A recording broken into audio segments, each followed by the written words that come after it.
Some people, for example, they want to celebrate the birthday of the Prophet Muhammad sallallahu alaihi wasallam. So they say, well, this is something good. They may even bring a verse from the Quran.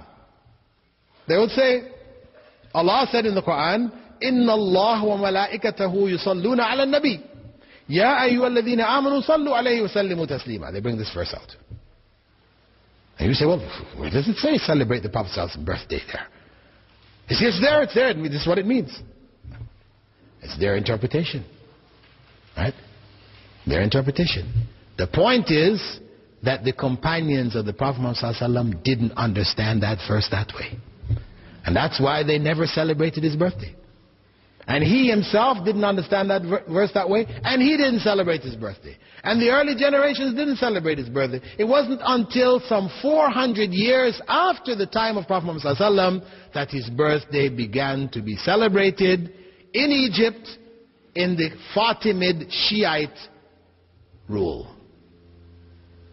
In the Fatimid Shiite dynasty in Egypt, the celebration of the Prophet's birthday began. So we say this is not legitimate. Some people say, well, okay, leave that aside. Just the idea of celebrating his birthday, what are we doing in the celebration? We're only remembering Rasulullah sallallahu alaihi wasallam. We're asking Allah to bless him. These are all good things. We remember his seerah, his life, and all this. These are all good things. Do you say this is not good in Islam? Yes, these things are good things. But to combine them on that day, every year, and that's emphasized by his well-known statement, مَا تَرَكْتُ شَيْئًا يُقَرِّبُكُمْ إِلَى اللَّهِ إِلَّا وَأَمَرْتُكُمْ بِهِ. I didn't leave anything which would bring you closer to Allah without instructing you to do it. That's the bottom line. If it's going to bring you closer to Allah, Prophet Muhammad ﷺ told us to do it. If he didn't tell us to do it, it will not bring you closer to Allah, no matter how good you think this is, how much reasoning you give behind it, it will not bring you closer to Allah. It will take you farther away from Allah.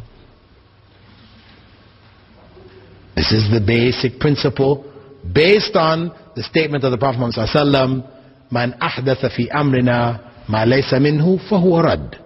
Whoever introduces anything new in this religion of ours, not approved by Allah and by the Messenger of Allah, it is rejected.